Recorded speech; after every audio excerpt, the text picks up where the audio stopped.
తండ్రి దేవ స్తోత్రం, యేసు ప్రభువా వందనం, యేసు ప్రభువా స్తోత్రం, పరిశుద్ధాత్మ దేవ వందనం, పరిశుద్ధాత్మ దేవ స్తోత్రం, త్రియేక దేవ వందనం, త్రియేక దేవ స్తోత్రం. హల్లెలూయా, హల్లెలూయా, హల్లెలూయా. కొద్దిసేపు మౌనంగా ఉండి మన యొక్క రెండు చేతులను జోడించి మన కన్నులను మూసుకొని ఆ తండ్రి దేవుణ్ణి ప్రార్థన చేద్దాము.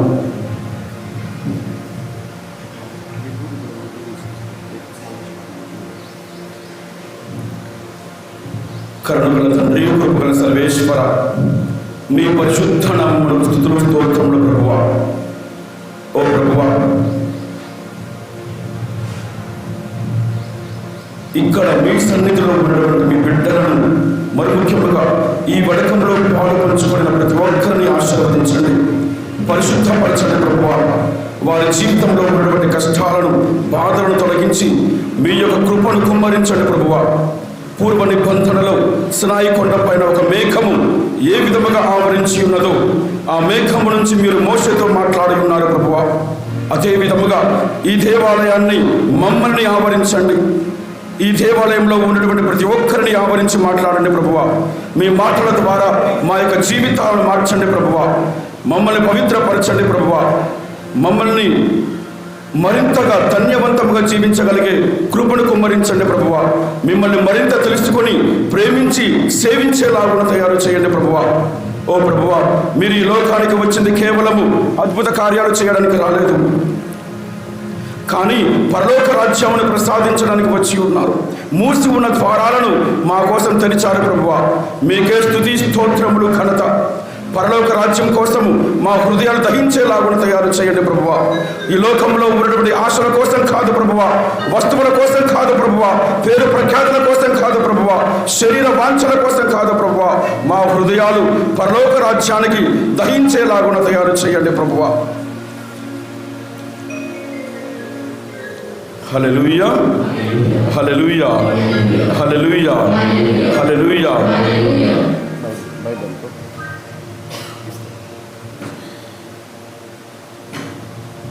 అందరు బాగున్నారా? ఎంతమంది బాగున్నారు చెప్పండి. ఎంతమంది బాగున్నారు?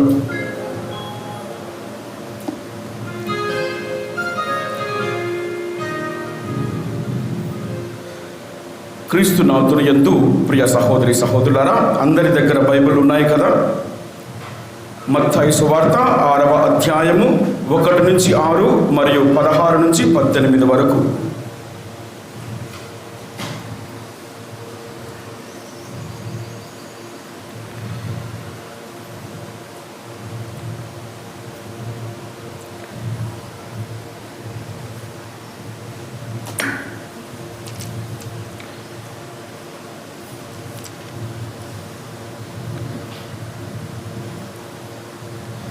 మనుష్యుల కంటబడుటకై వారి ఎదుట మీ భక్తి కార్యములు చేయకుండా జాగ్రత్త పడుడు.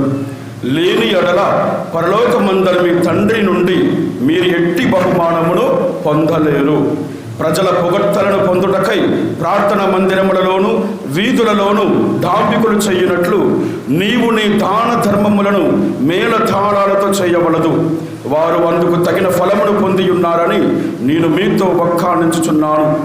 నీవు దానము చెయ్యునప్పుడు నీ కుడి చెయ్యి చెయ్యునది నీ ఎడమ చేతికి తెలియకుండునట్లు రహస్యముగా చెయ్యుము. అట్లైన రహస్య కార్యములను గుర్తించు నీ తండ్రి నీకు తగిన బహుమానమును వసగును. కపట భక్తుల వలె మీరు ప్రార్థన చేయవలదు. ప్రార్థన మందిరములలో వీధుల మలుపులలో నిలవబడి జనులు చూచుటకై ప్రార్థనలు చెయ్యుట వారికి ప్రీతి, వారికి తగిన ఫలము లభించెనని మీతో వక్కాణించుచున్నాను. ప్రార్థన చెయ్యునప్పుడు నీవు నీ గదిలో ప్రవేశించి తలుపులు మూసుకొని అదృశ్యుడయ్యున్న నీ తండ్రిని ప్రార్థింపుము. అట్లయినా రహస్య కార్యములను గుర్తించు నీ తండ్రి నీకు తగిన బహుమానమును వసగును.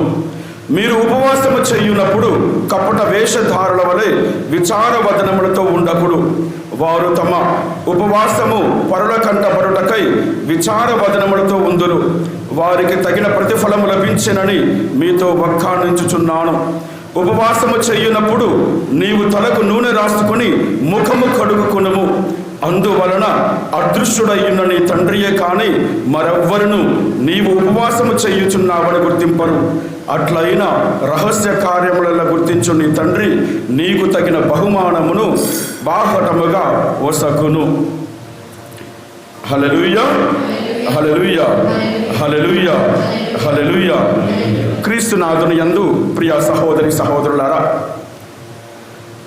సాధారణంగా మనము ఇల్లు నిర్మించుకునేటప్పుడు అనేక ప్రణాళికలు వేసుకొని మరి ఇల్లు నిర్మించుకుంటూ ఉంటాము, అవునా కాదా? అనేకమైనటువంటి ప్రణాళికలు వేసుకొని చర్చించుకొని ఇల్లును నిర్మించుకుంటూ ఉంటాము.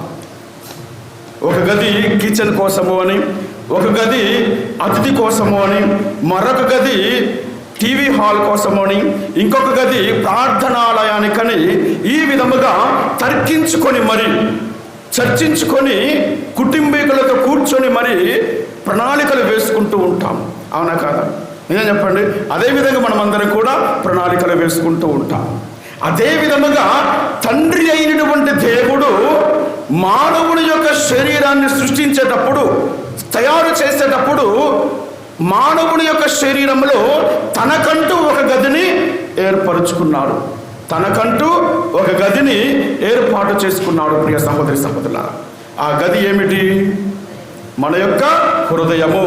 ఆ గది దేవుని యొక్క నివాస స్థలము, ఆ గది దేవుని యొక్క మందిరము, ఆ గది దేవుని యొక్క పరలోక రాజ్యము, ఆ గది దేవుని యొక్క ఆలయము. ప్రియ సహోదరి సహోదరులారా, మరి అటువంటి ఆలయములో ఎవరు నివసించాలి? అటువంటి పవిత్రమైనటువంటి ఆలయములో, అటువంటి హృదయములో ఎవరు నివసించాలి? ఎవరు నివసించాలి?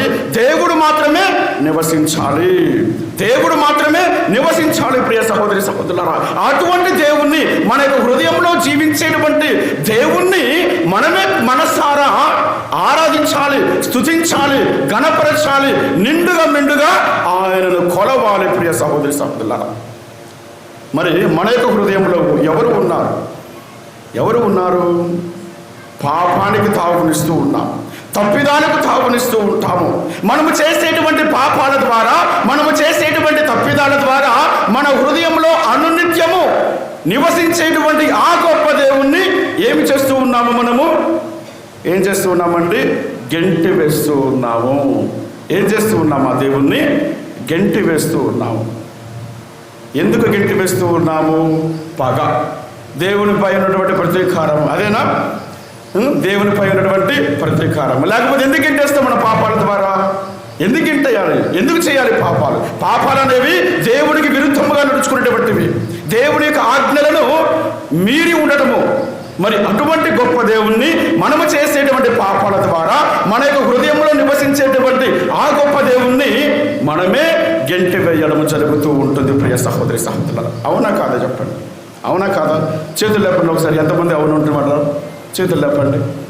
ప్రియ సహోదరి సహోదరులారా, ఎందుకు అంటే ఆనాడు ఆదాము అవ్వలు చేసినటువంటి తప్పిదము వలన, పాపము వలన, దేవుని ధిక్కరించడం వలన ఆ దేవాదేవుడు ఏం చేస్తూ ఉన్నాడు? ఆ ఆదాము అవ్వలను ఏం చేస్తూ ఉన్నాడు? పరలోక రాజ్యము నుంచి, తన యొక్క సన్నిధి నుంచి గెంటి వేస్తూ ఉన్నాడు. ఎవరిని గెంటి వేస్తూ ఉన్నాడు? ఆదాము అవ్వలు చేసినటువంటి తప్పిదము వలన, పాపము వలన ఆ గొప్ప దేవుడు తన సన్నిధి నుంచి, తన పరలోక రాజ్యము నుంచి గెంటి వేయడము జరుగుతూ ఉంటుంది. ప్రియ సహోదరి సహోదరులారా, దానికి బదులుగా మనం ఏం చేస్తూ ఉన్నాము? దానికి బదులుగా మనం ఏం చేస్తూ ఉన్నాము? మనం పాపాలు చేస్తూ ఉన్నాము, తప్పిదాలు చేస్తూ ఉన్నాము.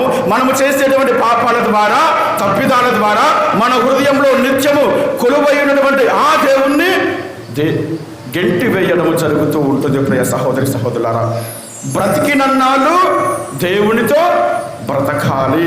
చనిపోయిన తర్వాత శాశ్వతంగా నువ్వైనా నేనైనా మనమందరం కూడా దేవుని రాజ్యములో అడుగు పెట్టడానికి దోహదపడుతూ ఉంటాము. ప్రియ సహోదరి సహోదరులారా, మరి ఈ తపస్సు కాలంలో మనమందరం కూడా 3 ముఖ్యమైనటువంటి విషయాలను పాటించాలి.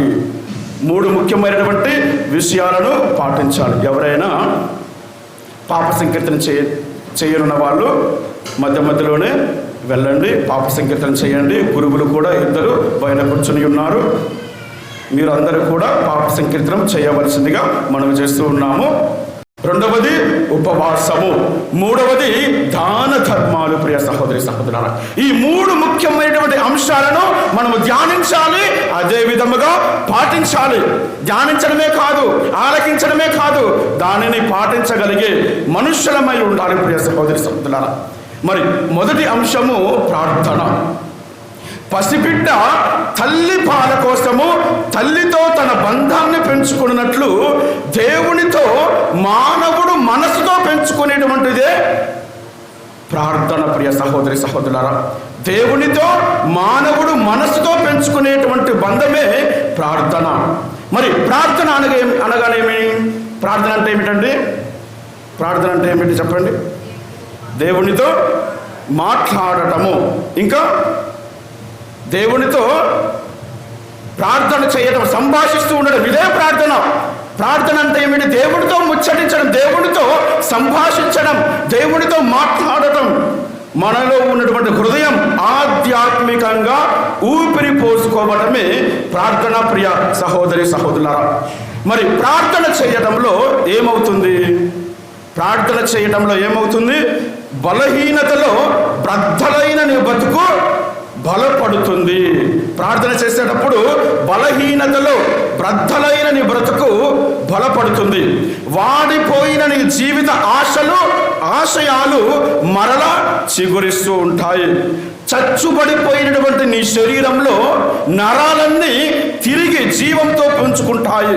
నీ శాపాలు ఆనందంగాను సంతోషంగాను, నీ వేదనలు దీవెనలుగా మారుతూ ఉంటాయి. ఎప్పుడండి? ప్రార్థన చేసేటప్పుడు. ప్రియ సహోదరి సహోదరులారా, ప్రార్థన చేసేటప్పుడు అనేకమైనటువంటి అద్భుతాలు మనలో జరుగుతూ ఉంటుంది, శుద్ధీకరణ జరుగుతూ ఉంటుంది. మనలో సంతోషము, ఆనందము, సంతృప్తి, దేవుడు నా యందు ఉన్నాడు అనే అనుభూతి కలుగుతుంది. ప్రియ సహోదరి సహోదరులారా, ఎప్పుడు కలుగుతుంది? ప్రార్థన చేసేటప్పుడు.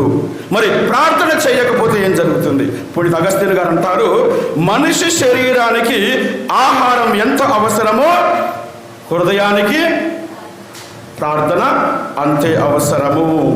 మనిషి శరీరానికి ఆహారం ఎంత అవసరమో మన యొక్క హృదయానికి, మన యొక్క ఆత్మకు ప్రార్థన అంతే అవసరము. మరి ప్రార్థన లేని వ్యక్తి జీవము కోల్పోయినటువంటి మృత కళేభారముతో సమానము. ప్రార్థన లేని వ్యక్తి జీవము కోల్పోయినటువంటి మృత కళేభారముతో సమానము. ప్రియ సహోదరి సహోదరులారా, మదర్ తెరీసా గారు అంటారు, మనిషి ఆరోగ్యంగా బ్రతకడానికి గాలిలో ఏది ఉండాలండి? మనిషి ఆరోగ్యంగా బ్రతకాలి అంటే గాలిలో ఏముండాలా? గాలిలో ఏముండాలి? మా గాలి ఉంటే సరిపోద్ది, మాకు ఇంకేం కావాలి అని అనుకుంటూ ఉంటాం. మనిషి ఆరోగ్యంగా బ్రతకాలి అంటే గాలిలో ఏముండాలి? చికెన్ బిర్యానీ వాసన ఉండాలి, పాన్ పరాకు వాసన ఉండాలి, సిగరెట్ వాసన ఉండాలి, దమ్ బిర్యానీ వాసన ఉండాలి. ఇవేనా ఆరోగ్యంగా ఉండటానికి దోహదపడతాయి?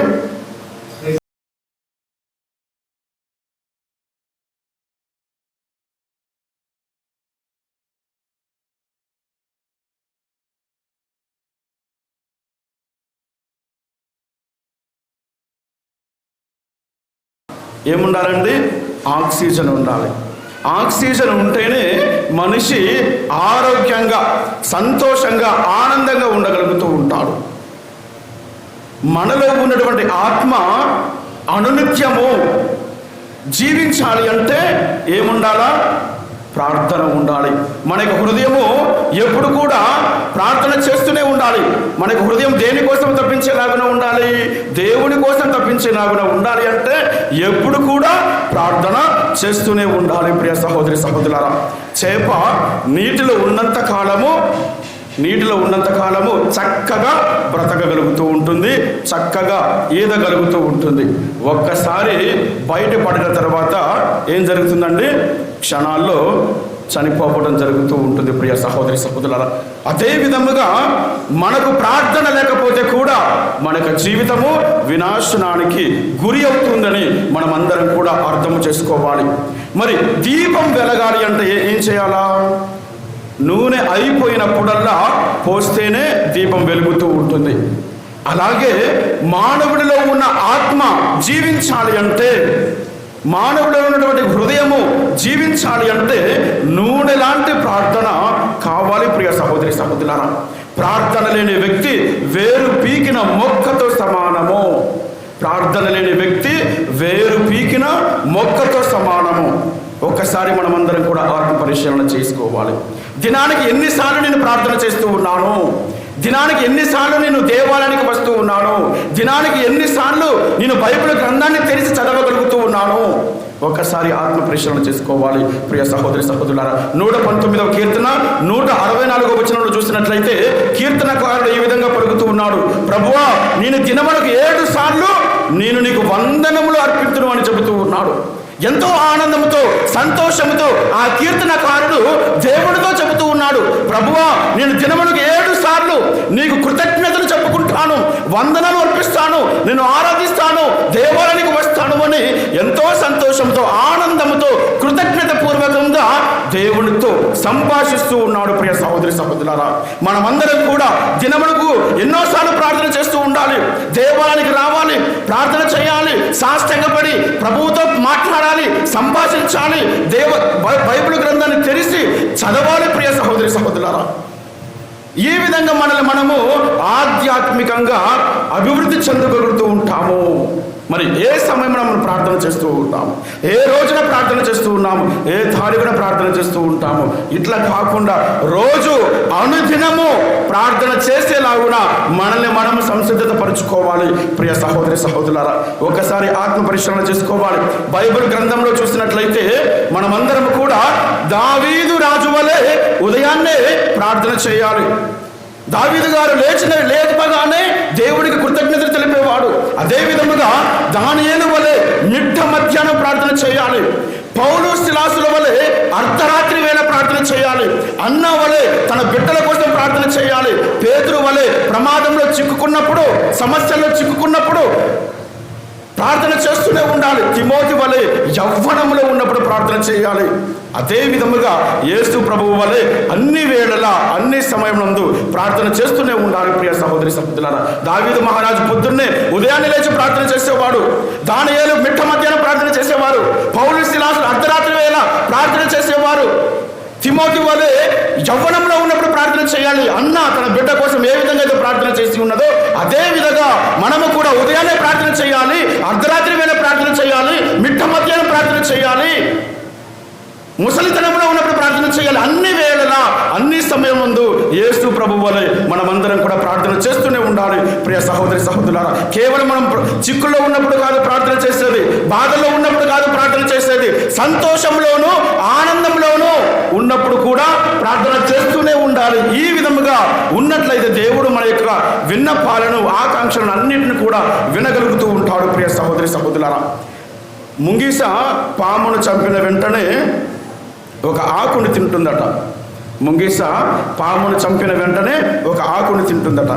ఎందుకు అంటే పాము యొక్క విషము తన యొక్క శరీరానికి సోకకుండా ఉండాలని, పాము యొక్క విషము తన యొక్క శరీరానికి సోకకుండా ఉండాలని ఆ యొక్క ముంగిస ఏం చేస్తుందట? పామును చంపిన వెంటనే ఒక ఆకుని తింటుందట. ఎందుకు? తన యొక్క విషము, ఆ పాము యొక్క విషము తన శరీరానికి సోకకుండా ఉండాలని. అదేవిధంగా మనము చేసేటువంటి పాపము కూడా మన శరీరానికి సోకకుండా ఉండాలి అంటే ఏం చేయాలా? ప్రార్థన చేయాలి. ప్రార్థన ద్వారా దేవుడు అనేకమైనటువంటి గొప్ప కార్యాలను మన ద్వారా ఎంతో మందికి చేస్తూ ఉంటాడు. ప్రియ సహోదరి సహోదరులారా, మరి అన్ని ప్రార్థనల కన్నా ఏ ప్రార్థన ముఖ్యమైనది? అన్ని ప్రార్థనల కన్నా ఏ ప్రార్థన ముఖ్యమైనది? ప్రార్థన అంటేనే గొప్పది, ప్రార్థన అంటేనే ముఖ్యమైనది. మరి ఏ ప్రార్థన ముఖ్యమైనది? ఉపవాస ప్రార్థన. ఇంకా మీరు ఒంటరిగా వచ్చినప్పుడు, దేవాలయానికి వచ్చినప్పుడు, కొంతమంది బాధ వచ్చినప్పుడు, కన్నీళ్ళు వచ్చినప్పుడు, వ్యక్తిగత సమస్యలు వచ్చినప్పుడు ఏం చేస్తారండి? కన్నీటి ప్రార్థన చేస్తూ ఉంటారు. ప్రియ సహోదరి సహోదరులారా, ఎంత కన్నీరు కారిస్తే అంత బంగారు భవిష్యత్తును నువ్వు నేను మనమందరం కూడా సంపాదించుకోగలుగుతూ ఉంటాము. యెషయా గ్రంథం 38వ అధ్యాయం మొదటి వచనం నుంచి 5వ వచనం చూసినట్లయితే జబ్బు నుండి విముక్తి కోసం హిజ్కియా చేసినటువంటి కన్నీటి ప్రార్థన. హిజ్కియా రాజు ప్రాణాపాయ స్థితిలో ఉన్నప్పుడు, ప్రభు ఇన్నాళ్ళు నిన్ను భక్తితోనూ చిత్తశుద్ధితోనూ కొలిచితిని కదా, నిన్నే నమ్ముకుంటుని కదా, నీపైనే ఆధారపడుతుంది కదా, నాకే ఎందుకు ఈ జబ్బు, నాకే ఎందుకు ఈ అనారోగ్యము, నాకే ఎందుకు ఈ కన్నీటి నాయకి ఈ బాధ అని మొరపెట్టుకుంటూ ఉన్నాడు. ఈ హిజ్కియా రాజు ఎప్పుడు కూడా దేవునితో పాటు ఉండేవాడు, దేవునిపై ఆధారపడేటువంటి వ్యక్తి. ప్రియ సహోదరి సహోదరులారా, ఇటువంటి వ్యక్తి జీవితంలో ప్రాణాపాయ స్థితిలో ఉన్నప్పుడు దేవుడికి మొరపెట్టుకుంటూ ఉన్నాడు.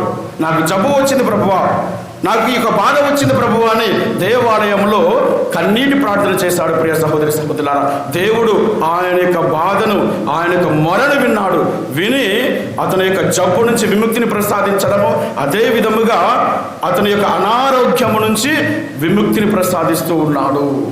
తన యొక్క ఆయుష్ను 15 సంవత్సరాలు పొడిగించాడు. ప్రియ సహోదరి సహోదరులారా, అనగా హిజ్కియా చేసినటువంటి కన్నీటి ప్రార్థన అతని యొక్క జీవితాన్ని మార్చేసింది, అతని యొక్క ఆయుష్ను పొడిగించాడు ఆ యొక్క గొప్ప దేవుడు. ప్రియ సహోదరి సహోదరులారా, మన యొక్క జీవితంలో కూడా మనం ఎంత కన్నీరు కారిస్తే, దేవుని యందు రొమ్మును బాదుకుంటూ దేవాలయంలో సాష్టాంగపడి ఏ విధంగా అయితే ప్రార్థన చేస్తూ ఉంటామో అదే విధముగా దేవుడు గొప్ప కార్యాలను చేస్తూ ఉంటాడు. మన యొక్క ప్రార్థన సుంకరి వలె ఉండాలి.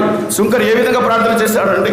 దేవాలయంలో వెలుపల ఉంటూ, ప్రభువా నీ దేవాలయంలోనికి రానికి నాకు అర్హత లేదు, నేను అభాగ్యుణ్ణి, నేను పాపాత్ముణ్ణి అని తన యొక్క బాధను సాష్టాంగపడి దేవుడికి మొరపెట్టుకున్నాడు. ప్రియ సహోదరి సహోదరులారా, అటువంటి గొప్ప ప్రార్థన మనందరి జీవితంలో ఉండాలి.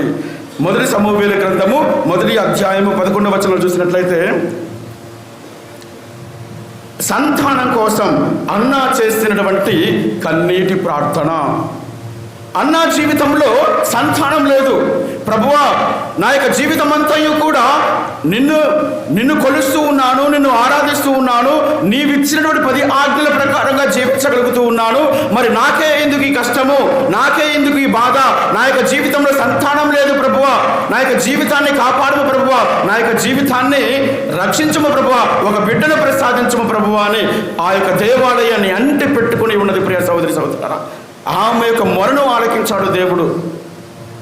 ఆమె మొరను ఆలకించి దేవుడు ఒక గొప్ప బిడ్డను ప్రసాదిస్తూ ఉన్నాడు. ఆ బిడ్డ పేరండి సమూవేలు ప్రవక్త. ఆ సమూవేలు ప్రవక్త 2 మహారాజులను అభిషేకాన్ని ఇచ్చాడు. మొదటి అభిషేకించి ఎవరికి ఇచ్చారండి? సౌలు రాజుకు. 2వ అభిషేకము దావీదు మహారాజు. ఈ 2 గొప్ప మహారాజులను అభిషేకించినటువంటి వ్యక్తి ఈ యొక్క సమూవేలు ప్రవక్త. ప్రియ సహోదరి సహోదరులారా, పునీత మౌనికమ్మ గారి కన్నీటి ప్రార్థన. శిరాపుత్రుడైన యేసు జ్ఞాన గ్రంథము 35వ అధ్యాయం 16వ చూసినట్లయితే, దానికంటే ముందు మౌనికమ్మ గారు కూడా కన్నీటి ప్రార్థన చేసింది. ప్రియ సహోదరి సహోదరులారా, ఆమె భర్త తాగుబోతూ, ఆమె యొక్క కుమారుడు తిరుగుబోతూ. ఈ యొక్క తల్లి చేసినటువంటి ప్రార్థన వలన, ఈ తల్లి చేసినటువంటి త్యాగపూరితమైనటువంటి ప్రార్థన వలన తన యొక్క భర్తను మార్చుకుంది, తన యొక్క కుమారుణ్ణి మార్చుకుంది. ప్రియ సహోదరి సహోదరులారా, తన యొక్క ప్రార్థనలు విన్నాడు దేవుడు, తన యొక్క కుమారుని మార్చాడు, అదేవిధంగా తన యొక్క భర్తను కూడా మార్చగలిగాడు. ఎందుకు? ఆమె చేసినటువంటి కన్నీటి ప్రార్థనల వలన. ప్రియ సహోదరి సహోదరులారా, మనమందరం కూడా హృదయపూర్వకంగా ప్రభువును సేవించాలి. మనమందరం కూడా హృదయపూర్వకంగా దేవుణ్ణి సేవించగలగాలి. ఒకసారి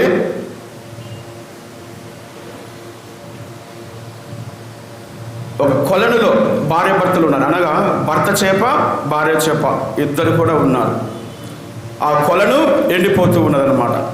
ఎండిపోతూ ఉన్నటువంటి తరుణంలో భర్త చేప భార్యతో అంటూ ఉన్నాడట, ఏమే ఈ యొక్క కొలను ఎండిపోతుంది, త్వరగా ఎండిపోతుంది, మన ఇద్దరం కూడా చచ్చిపోతావేమో అని ఆలోచిస్తున్నటువంటి తరుణంలో ఎవరు వస్తున్నారండి? జాలరి వస్తూ ఉన్నారు. జాలరి వచ్చి ఆ యొక్క కొలనులో వల వేయగానే అన్ని చేపలు తప్పించుకొని పోయాయి, కానీ ఈ 2 చేపలు మాత్రమే ఆ యొక్క వలలో బందీలైపోయాయి. అప్పుడు భర్త చేప అంటూ ఉన్నాడు, మన యొక్క జీవితం అయిపోయినది, ఇదే మన జీవితము. ఆ జాలరి వెళ్ళి ఖచ్చితంగా మనల్ని కోసుకొని ఖచ్చితంగా తింటాడు అని తన యొక్క భార్య చేపతో అంటుందట. అప్పుడు భార్య చేప ఈ విధంగా అంటున్నది, ఏమండి ఎందుకు బాధపడుతున్నావు నువ్వు, ఎందుకు నువ్వు కృంగిపోతూ ఉన్నావు? దేవుడు ఖచ్చితంగా మనల్ని ఇద్దరిని ఆశీర్వదిస్తాడు, మన ఇద్దరిని ఖచ్చితంగా కాపాడుతాడు, రక్షిస్తాడు. దేవునిపై భారం వేద్దాము, దేవునిపై ఆధారపడదాము, సాష్టంగపడి 2 చేతులు జోడించి ఆ దేవునికి ప్రార్థన చేద్దాము అని అనుకుంటున్నటువంటి తరుణంలో వారిద్దరు కూడా ప్రార్థన చేస్తూ ఉండగా ఆ జాలరి ఇంటికి వెళ్ళిన తర్వాత ఆ 2 చేపలను ఎక్కడ వేస్తూ ఉన్నాడు అండి? బండపై వేస్తూ ఉన్నాడు. అది చూసినటువంటి ఆ భర్త చేప భార్యతో అంటున్నాడట, ఇక మన జీవితము బండ పాలైపోయినది. దేవుడు మనల్ని కనికరించడు, దేవుడు మనల్ని కాపాడడు. ఖచ్చితంగా ఆ యొక్క జాలరి మన ఇద్దరిని కూడా కోసుకొని తింటాడు, సంతృప్తి పడతాడు అని ఆ యొక్క భర్త చేప భార్యతో అంటుందట ప్రియ సహోదరి, భార్యతో అంటున్నాడట ప్రియ సహోదరి సహోదరులారా. అప్పుడు భార్య ఏమంటుందో తెలుసా? ఏమండి ఎందుకు ఆధారపడుతున్నావు, నువ్వు ఎందుకు బాధపడుతున్నావు?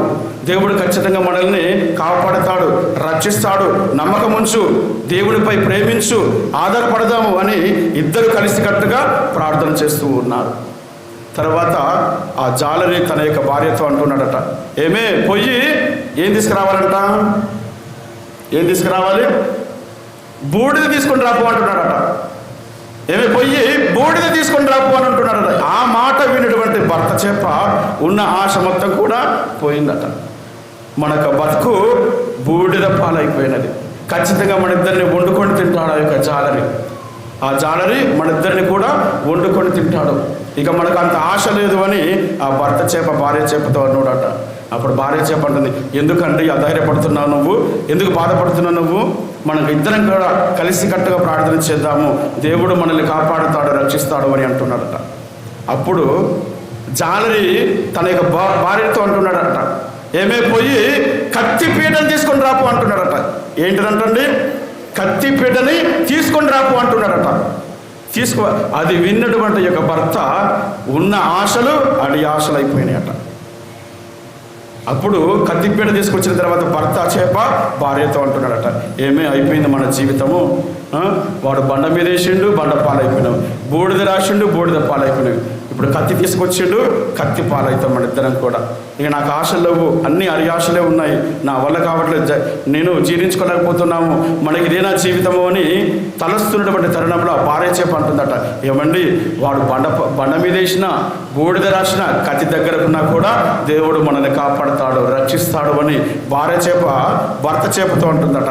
కాబట్టి ఇద్దరం కలిసి ప్రార్థన చేద్దాము, ఇద్దరం కలిసి ప్రార్థన చేద్దాము, దేవుడే మనల్ని రక్షిస్తాడు, దేవుడే మనల్ని కాపాడుతాడు, దేవుడు మనతో పాటు నిత్యము ఉంటాడు అని భార్య చేప భర్త చేపతో అంటుందట. అప్పుడు జాలరి అన్ని దగ్గరనే ఉన్నాయి, జాలరి కూడా దగ్గరనే ఉన్నాడు. మరి దేవుడు ఎట్లా కాపాడుతాడండి వీళ్ళిద్దరిని? చెప్పండి, మీరు చెప్పండి, ఎట్లా కాపాడుతాడు? ఎట్లా కాపాడుతాడు చెప్పండి? బండ మీద వేసిండు, బండ పాలయ్యాడు, బూడిద రాసిండు, కత్తి కూడా దగ్గరనే ఉన్నది, జాలరి కూడా దగ్గరనే ఉన్నాడు.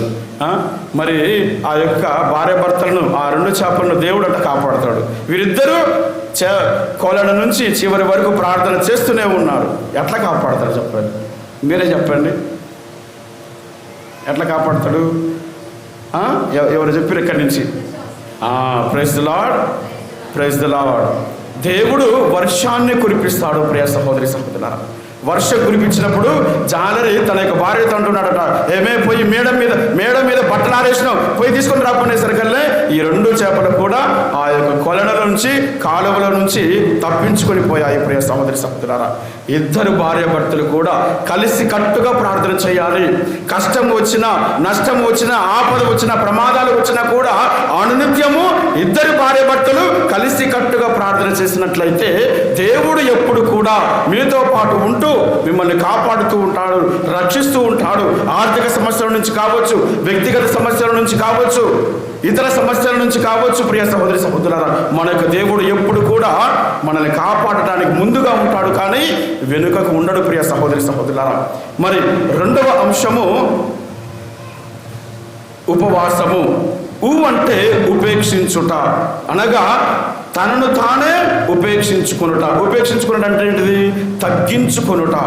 మత్తయి సువార్త 16వ అధ్యాయం 24వ వచనం చూసినట్లయితే, నన్ను అనుసరింపకోరువాడు తనను తాను పరిత్యజించుకొని నన్ను అనుసరింపవలెను. నన్ను ఎవరైతే నన్ను అనుసరిస్తూ ఉంటారో వారందరూ కూడా త్యజించుకొని నన్ను అనుసరించాలి అని చెబుతూ ఉన్నాడు. ప్రియ సహోదరి సహోదరులారా, ప్రతి క్రైస్తవుడు కూడా దేవుణ్ణి అనుసరించాలి అంటే త్యాగపూరితమైనటువంటి జీవితాన్ని జీవించాలి. తనను తాను తగ్గించుకొని ముందుకు వెళుతూ ఉండాలి. అదే క్రైస్తవత్వంలో ఉన్నటువంటి విలువలు. ప్రియ సహోదరి సహోదరులారా, ఎప్పుడైతే మనల్ని మనం పరిత్యజించుకుంటామో, తగ్గించుకొని జీవించగలుగుతూ ఉంటామో, అప్పుడే దేవుడు మనల్ని అందరినీ కూడా దీవించగలుగుతూ ఉంటాడు, కాపాడగలుగుతూ ఉంటాడు. మరి రెండవ అంశం పా అంటే పరీక్షించుకొనుట. 139వ కీర్తన 23వ వచనంలో చూసినట్లయితే, దేవా నన్ను పరిశీలించి నా హృదయమును తెలుసుకొనుము, నన్ను పరిశీలించి నా ఆలోచనలను గుర్తింపుము అని చెబుతూ ఉన్నాడు. ప్రియ సహోదరి సహోదరులారా, ప్రభువా నాలో ఉన్నటువంటి ఆలోచనలు, నాలో ఉన్నటువంటి తలంపులు, నాలో ఏ విషయమైనా కూడా అది నీకు మాత్రమే, అవి నీ సొంతమే ప్రభువా. నన్ను పరీక్షించము ప్రభువా. నా యొక్క తలంపులు మీ తలంపులుగా చేసుకొని ప్రభువా, అంతా కూడా మీకు మాత్రమే అంకితం చేస్తూ ఉన్నాను ప్రభువా అని ప్రతి వ్యక్తి కూడా దేవుడికి సమర్పించుకోవాలి. ప్రియ సహోదరి సహోదరులారా, అంటే వాక్యం ప్రకారంగా జీవించడము. బస్తాల్లో ఉన్నటువంటి గింజల్లో ఇటువంటి మార్పు ఉంటుందా చెప్పండి? మన పొలాలు ఉన్నాయి కదా, బస్తాల్లో గింజలు ఉంటాయి, వడ్ల గింజలు ఉంటాయి. ఆ బస్తాల్లో ఉన్నటువంటి గింజల్లో ఇటువంటి మార్పు ఉంటుందా? ఉంటుందండి? మార్పు ఉంటుందా? ఉండదు. ఏ మార్పు కూడా ఉండదు. ఎందుకంటే బస్తాల్లో ఉంటాయి. ఆ బస్తాల్లో ఉన్నటువంటి గింజ భూమిపై పడితేనే మార్పు ఉంటుంది, మొక్క ఎదుగుతుంది, విస్తరిస్తూ ఉంది, ఫలిస్తూ ఉంటుంది. ప్రియ సహోదరి సహోదరులారా, అదేవిధంగా బైబిల్లో ఉన్నటువంటి వాక్యము మన యొక్క హృదయంలో పడితేనే ఎదుగుదల, మన యొక్క హృదయంలో పడితేనే ఫలించగలుగుతూ ఉంటాము. ప్రియ సహోదరి సహోదరులారా, అదేవిధంగా సా అంటే సమర్పించుకొనుట. తనను తాను పూర్తిగా దేవునికి సమర్పించుకోవాలి. ప్రభువా నా యొక్క జీవితంలో ఉన్నటువంటి వస్తువులైతేనేమి, ఆస్తి ఐశ్వర్యాలైతేనేమి, అంతా కూడా నీ సొంతమే. నాలో ఉన్నటువంటి అవయవాలు, నేను చేసేటువంటి ప్రతి క్రియ, ప్రతి మాట అంతా కూడా నీకు సొంతమే ప్రభువా అని దేవునికి సమర్పించుకోవాలి. ప్రియ సహోదరి సహోదరులారా, అదే విధముగా అంటే ముక్తిని పొందుట. ఎప్పుడైతే మనం దేవుణ్ణి అనుసరించగలుగుతూ ఉంటామో, తనను తాను తగ్గించుకొని జీవించగలుగుతూ ఉంటామో, అప్పుడే ముక్తిని పొందగలుగుతూ ఉంటాము, మోక్షాన్ని స్వీకరించగలుగుతూ ఉంటాము, దేవుణ్ణి స్వీకరించగలుగుతూ ఉంటాము. ఎప్పుడండి? దేవుణ్ణి అనుసరించేటప్పుడు, దేవునికి సమర్పించుకునేటప్పుడు, వాక్యం ప్రకారంగా జీవించగలుగుతూ ఉన్నప్పుడు. ఈ విషయాలను మనం అందరం కూడా ఎప్పుడైతే పాటిస్తూ ఉంటామో దేవుడు మనల్ని అందరినీ కూడా కాచి కాపాడుతూ ఉంటాడు. దేవుడే మనకు అనునిత్యము మనతో పాటు ఉంటూ సంరక్షించడానికి దోహదపడుతూ ఉంటాడు. ప్రియ సహోదరి సహోదరులారా, ఒకసారి ఒక వేటగాడు అడవిలోకి వెళ్తున్నాడట. అడవికి వెళ్ళిన తర్వాత ఒక వలను వేశాడు. వలను వేసిన తర్వాత దాంట్లో గింజలను కూడా వేయడం జరుగుతూ ఉంటుంది. ఆ యొక్క వలలో గింజలను కూడా వేయడం జరుగుతూ ఉంటుంది. వేసిన తర్వాత ప్రియ సహోదరి సహోదరులారా, వారం తర్వాత వద్దామని ఆ యొక్క వేటగాడు ఇంటికి వెళ్ళాడు. అటువంటి తరుణంలో అన్ని పావురాలన్నీ గుంపులుగా వచ్చి ఆ యొక్క వలలో ఉన్నటువంటి గింజలను తినడానికి ఉన్నాయి. వారం తర్వాత వేటగాడు వస్తాడు. వచ్చిన తర్వాత అక్కడ ఉన్నటువంటి పావురాలను చూసి ఆనందపడతాడు. ఇవన్నీ కూడా మంచిగా లావుగా ఉన్నాయి. ఈ యొక్క వలలో చిక్కుకున్నటువంటి పావురాలన్నీ కూడా తీసుకొని సంతలో అమ్మేద్దామనే ఆలోచన ఉన్నది. అన్నీ కూడా చిక్కున్నాయి. కానీ ఆ పావురాలలో ఒక్క పావురము సన్నగా ఉన్నదన్నమాట. సన్నగా ఉన్నది. ఎందుకు సన్నగా ఉన్నది? ఎందుకు చెప్పండి, మీరు చెప్పండి. ఎందుకు చెప్పండి? ఎందుకు అంటే ఆ వలలో ఉన్నటువంటి గింజలను తినలేదు. ప్రియ సహోదరి సహోదరులారా, తినకుండా ఉండి పక్కగా చిక్కిపోవడం వలన ఆ యొక్క వల నుంచి బయటికి వెళ్ళి ఆకాశంలోనికి ఎగిరిపోయింది. ప్రియ సహోదరి సహోదరులారా, మన యొక్క జీవితము ప్రాపంచిక బంధముల నుండి విడుదల పొందాలి అంటే ఉపవాసము అంతే అవసరము. మూడవ అంశము దాన ధర్మాలు. నీలో భక్తి పెరిగితే దేవుడిని చూడాలనే కోరిక ఉంటుందట. నీలో దాన గుణం పెరిగితే ఆ దేవుడికే నిన్ను చూడాలని కోరిక ఉంటుందట. ప్రియ సహోదరి సహోదరులారా, హల్లెలూయా, హల్లెలూయా, హల్లెలూయా. నీలో భక్తి పెరిగితే దేవుడిని చూడాలనే కోరిక ఉంటుంది. నీలో దాన గుణం పెరిగితే ఆ దేవుడికే నిన్ను చూడాలనే కోరిక ఉంటుందట. ప్రియ సహోదరి సహోదరులారా, అందుకని మదర్ తెరెసా గారు అంటారు, ప్రార్థించే పెదవులకున్న సహాయం చేసే చేతులు మిన్నా అని మదర్ తెరెసా గారు అంటారు. ఒకసారి ఒక పంది ఒక ఆవు రెండు కూడా సంభాషించుకుంటున్నాయి. పంది ఆవుతో అంటుందట, ఏమండి, నన్ను ప్రజలందరూ కూడా చీదరించుకుంటున్నారు, దగ్గరకు వస్తే చీపో అని అంటూ ఉన్నారు. ఎందుకు నన్ను ఇట్లా ఈ విధంగా చీదరించుకుంటున్నారు? కానీ నిన్ను మాత్రము గౌరవిస్తారు, మర్యాదిస్తారు, మంచితనంగా ఉంటారు, అన్ని విధాలా నీకు సహకరిస్తారు, నన్ను మాత్రం ఎందుకు ఇట్లా చీదరించుకుంటున్నారు అని ఆ పంది ఆవుతో అంటుందట. అప్పుడు ఆవు అంటుందట, ప్రియ సహోదరి సహోదరులారా, ఎందుకు అంటే వారు నాకు మర్యాద చూపుతున్నారు అంటే నేను పొలాన్ని దున్నుతాను, నా యొక్క పేడను వారు ఎరుగా వాడుకుంటారు, నేను పాలు ఇస్తాను, ఈ విధంగా ఉంటున్నాను కాబట్టి నన్ను వాళ్ళు ఆదరిస్తారు, నాతో పాటు ఉంటారు అని ఆ యొక్క ఆవు చెబుతుందట. నేను చనిపోయిన తర్వాత కూడా నా యొక్క మాంసాన్ని వారు తీసుకొని పంచుకుంటారు, నా యొక్క మాంసాన్ని కూడా పంచుకుంటున్నారు అంట. ప్రియ సహోదరి సహోదరులారా, మన యొక్క జీవితంలో ఎదుటి వారికి పంచేలాగా ఉండాలి, మంచితనంగా మారుతూ ఉండాలి, మంచితనానికే మంచివాణిగా ఉండాలి. ప్రియ సహోదరి సహోదరులారా, ఆ యొక్క ఆవు యొక్క జీవితంలో చూసినట్లయితే ఆ ఆవు ఏం చేస్తుందట? పాలు ఇస్తుందట, తన యొక్క పేడను ఎరువుగా ఇస్తుందట, పొలాన్ని కూడా దున్నుతుందట. అదేవిధంగా మన యొక్క జీవితంలో కూడా 10 మందికి ఆసరాగా ఉండాలి, 10 మందికి మన యొక్క జీవితాన్ని దారపోసేలాగా ఉండాలి. అప్పుడే మన యొక్క జీవితము ధన్యమైనదిగా ఉంటుందని ప్రతి ఒక్కరు కూడా కలగాలి. ప్రియ సహోదరి సహోదరులారా, మత్తయి సువార్త 6వ అధ్యాయం 3వ వచనం చూసినట్లయితే, నీవు దానము చెయ్యునప్పుడు నీ కుడి చెయ్యి చెయ్యునది ఎడమ చేతికి తెలియకుండా రహస్యముగా చెయ్యము అని అంటుందట. అదేవిధంగా శిరాపుత్రుడనే జ్ఞాన గ్రంథము 29వ అధ్యాయం 9వ వచనం చూసినట్లయితే, పేదలకు దానము చెయ్యుము, ఉండి కూడా ఒట్టి చేతులతో పంపివేయకము అని చెబుతుందట. ఉండి కూడా ఒట్టి చేతులతో పంపివేయకము అని అంటుందట. ప్రియ సహోదరి సహోదరులారా, నీ యొక్క జీవితంలో ఏమైతే ఉన్నాయో 10 మందికి ఆసరాగా ఉండాలి. ఎవరైనా వచ్చి నిన్ను అడిగినా కూడా లేవు అనకుండా వారికి మాట సహాయం అన్నా, నీతో పాటు ఉన్నటువంటి కొద్దిపాటి తనాన్ని వారికి పంచుతూ ఉండాలి. ప్రియ సహోదరి సహోదరులారా, అప్పుడే మన యొక్క జీవితంలోకి దేవుడు ఎన్నో అనుగ్రహాలను, ఎన్నో ఆశలను, మన యొక్క వరాలను ప్రసాదిస్తూ ఉంటాడు. శిరాపుత్రుడనే జ్ఞాన గ్రంథము 29వ అధ్యాయం 12వ వచనం చూసినట్లయితే, పేదలకు ఇచ్చినదే నీవు భద్రపరుచుకునేది అనుకోనుము, అది నిన్ను సకల కీడుల నుండి ఆపద నుండి కాపాడుతుందని వాక్యము చెబుతూ ఉంది. ప్రియ సహోదరి సహోదరులారా, సామెతల గ్రంథము 19వ అధ్యాయం 17వ వచనం చూసినట్లయితే, పేదలను ఆదుకున్నచో ప్రభువుకు అప్పించినట్లే ఆ అప్పును ఎవరు తీరుస్తారట? దేవుడే తీరుస్తాడట. ప్రియ సహోదరి సహోదరులారా, పేదలను ఆదుకున్నచో ప్రభువుకు అప్పించినట్లే ఆ అప్పును ఎవరు తీరుస్తారంటండి? దేవుడే తీరుస్తాడట. ప్రియ సహోదరి సహోదరులారా, మనం ఇచ్చేటువంటి డబ్బు అయినా ఆ దేవాది దేవుడే తీరుస్తూ ఉంటాడు. ఆ దేవాది దేవుడే ఆ అప్పును తీరుస్తూ ఉంటాడు. ప్రియ సహోదరి సహోదరులారా, కాబట్టి ఈ యొక్క వడకంలో ఉన్నటువంటి మనమందరం కూడా మన యొక్క జీవితంలో ప్రార్థన ఉండాలి, ఉపవాసం ఉండాలి, అదేవిధంగా దాన ధర్మాలు కూడా ఉండాలి. దేవుని యొక్క వరాలను పొందుకోవాలి అన్నా, దేవుని యొక్క అనుగ్రహాలకు పాత్రలం అవ్వాలన్నా కూడా ప్రార్థన చేస్తూనే ఉండాలి అనునిత్యము. కీర్తనకారుడు ఏ విధంగా అయితే, ప్రభువా నేను దినమునకు 7 సార్లు ప్రార్థన చేస్తాను ప్రభువా, నన్ను దీవించమ ప్రభువా, నన్ను కాపాడమ ప్రభువా అని కృతజ్ఞతగా దేవునితో తన బంధాన్ని పెంచుకున్న విధముగా మనమందరం కూడా దేవాలయానికి రావాలి, పూజలో పాల్గొనాలి, జపిస్తూ ఉండాలి, వ్యక్తిగత ప్రార్థన చేస్తూ ఉండాలి, వ్యక్తిగతంగా దేవాలయంలోకి వచ్చి దేవుడికి సమర్పించుకుంటూ ఉండాలి. ఈ విధంగా మనము జీవించినట్లయితే మనలో దేవుడు ఎప్పుడు కూడా ఉంటూ తన యొక్క సహాయాన్ని, తన యొక్క తోడును, తన యొక్క సహవాసాన్ని మనతో పాటు ఇతరులకు పంచుతూ ఉంటాడు. ప్రియ సహోదరి సహోదరులారా, మనమందరం కూడా మన జీవితాల ద్వారా ఒక దీవెనకరంగా మాట్లాడుతూ ఉండాలి.